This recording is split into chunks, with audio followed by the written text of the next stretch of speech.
1971-এর 25শে March কাল রাতে পাক হানাদার বাহিনী হামলা চালায় রাজারবাগ পুলিশ লাইনে। হানাদারদের বুলেটের সামনে প্রথম প্রতিরোধ গড়ে তোলেন সে সময় রাজারবাগে থাকা পুলিশ সদস্যরা।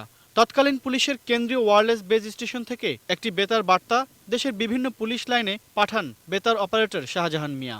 Base for all stations of East Pakistan Police, keep listening watch. We are already attacked by the Pak Army. Try to save yourself.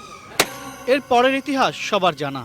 স্বাধীনতার জন্য মহান মুক্তিযুদ্ধে ঝাঁপিয়ে পড়েন দেশের বিভিন্ন শ্রেণী পেশার মানুষ। মুক্তিযুদ্ধে পুলিশ বাহিনীর ভূমিকা ও কার্যক্রমের স্মৃতিগাথা এবার একই ছাদের নিচে সমৃদ্ধ হয়েছে। বাংলাদেশ পুলিশ মুক্তিযুদ্ধ জাদুঘর এখন ইতিহাসের এক অনন্য সাক্ষী। 2013 সালে উদ্বোধন হওয়া এই জাদুঘর পূর্ণতা পেয়েছে গত 23শে জানুয়ারি থেকে। দারুণ স্থাপত্যে এই জাদুঘরে প্রবেশের পরপর অন্যরকম আবহ রয়েছে স্বাধীন বাংলাদেশের প্রথম পুলিশ সপ্তাহের ইতিকথা। বঙ্গবন্ধু গ্যালারি আর লাইব্রেরি সমৃদ্ধ করবে যে কারো মন আর মননকে। পেছনের গল্প বললেন বাংলাদেশ পুলিশ মুক্তিযুদ্ধ জাদুঘর প্রতিষ্ঠা কমিটির সভাপতি।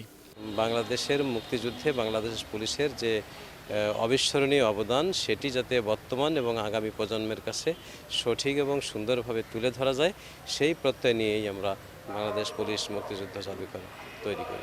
জাদুঘরে স্থান পেয়েছে ঐতিহাসিক বেতার যন্ত্র, সেই সঙ্গে পাগলা ঘণ্টাও। রাজারবাগ শহীদ পুলিশ স্মৃতিস্তম্ভের ঠিক পাশেই নির্মিত জাদুঘরটিতে মুক্তিযুদ্ধের সময় পুলিশ সদস্যদের ব্যবহার করা রাইফেল, বন্দুক, মর্টার শেল, হাতব্যাগ, টুপি, চশমা, মানিব্যাগ ও ইউনিফর্ম রাখা হয়েছে। দেয়াল জুড়ে আছে মুক্তিযোদ্ধা পুলিশ সদস্যদের যুদ্ধের সময়ের ডায়েরি, হাতে লেখা বিভিন্ন বার্তা, আলোকচিত্র আর পোস্টার। প্রায় 1200 পুলিশ সদস্য আত্মাহুতি দিয়েছিলেন। তাদের ভিতরে অনেকেরই নাম আমরা পেয়েছি, তাদের নাম সংরক্ষণ করেছি, তাদের স্মৃতিচিহ্ন সংরক্ষণ করেছি। ব্রিটিশ আমল থেকে শুরু করে মুক্তিযুদ্ধের সময় পর্যন্ত পুলিশ সদস্যদের ব্যবহার করা বিভিন্ন জিনিসপত্র ও অস্ত্রপাতিও জাদুঘরকে করেছে সমৃদ্ধ। সেই সঙ্গে তৎকালীন পুলিশ প্রধানকে ভাওয়াল রাজার উপহার দেয়া ঘোড়ার গাড়িও বাড়তি সৌন্দর্য বাড়িয়েছে এখানে। 10 টাকা টিকিটের বিনিময়ে সর্বসাধারণের জন্য জাদুঘর উন্মুক্ত থাকছে। আর পুরো জাদুঘরকে এমনভাবে সাজানো হয়েছে যাতে একজন দর্শনার্থী মুক্তিযুদ্ধে পুলিশের অবদান জানার পাশাপাশি পুলিশ বাহিনীর ইতিহাসও জানতে পারবেন।